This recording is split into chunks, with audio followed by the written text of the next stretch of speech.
Hi, I'm Chad with Premier Farm and Home, and today I want to talk a little bit about winterizing your yard. This is kind of the time to do it. I get a lot of questions this time of year. Am I too early to winterize? Am I too late?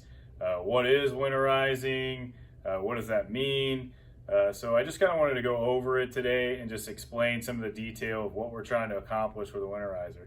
So the goal with a winterizer in cool season grasses is that air temperature cools down and we start to drop the air temperature.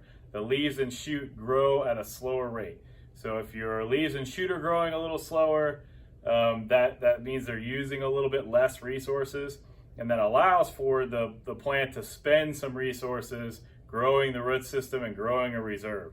So because they're not getting mowed off as fast, what that does is that allows the plant to save some of that excess nutrition and put it in carbohydrate storage in the root system. Okay, so why is that important? Well, when stress comes the following year, so this one will actually define what happens to your yard in that summer time frame. So when the yard begins to experience stress, it's going to draw on these reserves that you've hopefully built at this time of year to get it through the tough times. And so that's the goal of winterizer. The goal of winterizer isn't to winterize it for temperatures or winter or anything like that, although it can be a little helpful there. It's really about building a root reserve to carry you through the winter, and then any time that following year when summer stress comes, to make sure you have some reserve in place to get you through.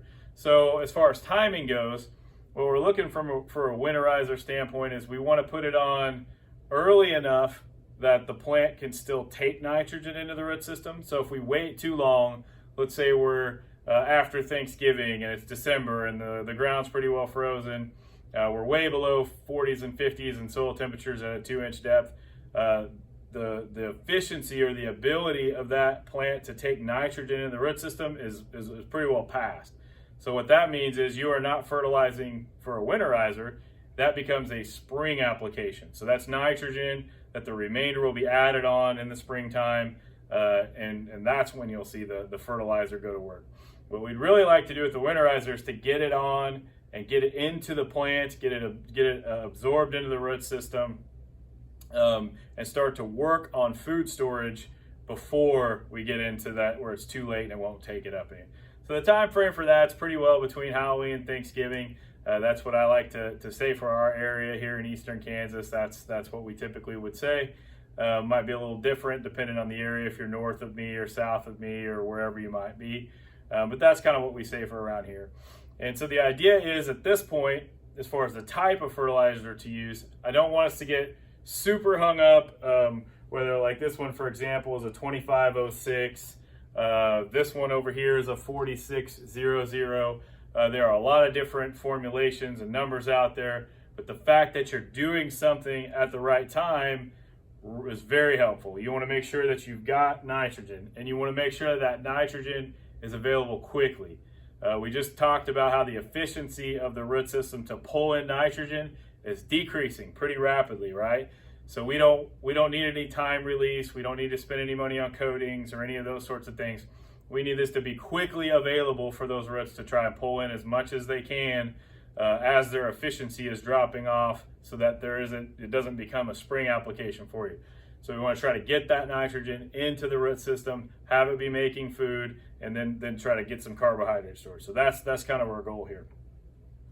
So you want to just throw out anything that says slow release or anything like that. I don't really recommend for a winterizer for a cool season grass. Another thing that you'll see some addition where they'll put potassium in there.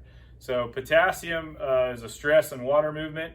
That's important for plant growth. It's important for a lot of plant processes. As far as a winterizer goes, I don't know if that's vital to be applied at that time. The research is kind of mixed whether or not that is any benefit in a cool season grass or not. In our program, we typically would apply that the application previous. So you should have phosphorus, or not phosphorus, but potassium already available and already supplemented in our 3238 that you would do the step before. So as far as is it vital in a winterizer, I don't believe it is. I think the biggest thing you need to do is get as much quick release nitrogen as your able to safely put on and get that into the plant, and that's what we're really looking to do with the winterizer. So don't get hung up if it you know, for example, this Lasco bag, this commercial stuff over here, we're using just straight urea, 4600. It doesn't have anything that says winterizer or anything on it. What makes it a winterizer is the time you're putting it on, and that it's highly available to the plant. So that's really what was going to make a winterizer. So for example, if we're going to go out and put down, you know, a couple pounds of urea, we're shooting for a pound of nitrogen, and that really should be taken into the plant, and that's about what I consider safe. So we want to try to get a pound of in, up to 1.5 pounds of in, some way, somehow. So that would be 2 to 3 pounds of urea. This one right here, you'll notice is only 25% concentrated. So we're talking about putting 4 to 6 pounds per thousand of something like this down to try and get you fixed up. So hopefully this helps you understand what winterizing is, the goal of winterizer, that sort of thing. And just remember that by putting it down now, this really can help define the rest of your season. The one thing else I'd like to add when it comes to timing is winterizer more important than maybe just fall fertilization. I would say winterizer's not quite as important as fall fertilization. So if you do absolutely nothing all year and you're just going to do one application of nitrogen, kind of splitting the difference is probably what I'd recommend sometime there, early October, getting a dose of nitrogen down. But for folks that haven't put anything down, you know, the sooner the better. Try to get something, I guess that's my point with this, is you want to try to get something on as soon as you can if you have done nothing this fall. If you've already done an application in September, you can wait about 30 days after that application, or September, October, somewhere around there. So whenever you did your early fall application, just make sure you're about 30, 45 days before you put your winterizer on, and you should be good to go. So again, we're shooting for about 1 pound of nitrogen. Wanting to build those root reserves for next year. If you got any questions, you can visit our website at heycow.com or email me at chat@heycow.com, or we'll list in the comments below, and we'll try to get your questions answered. Thank you.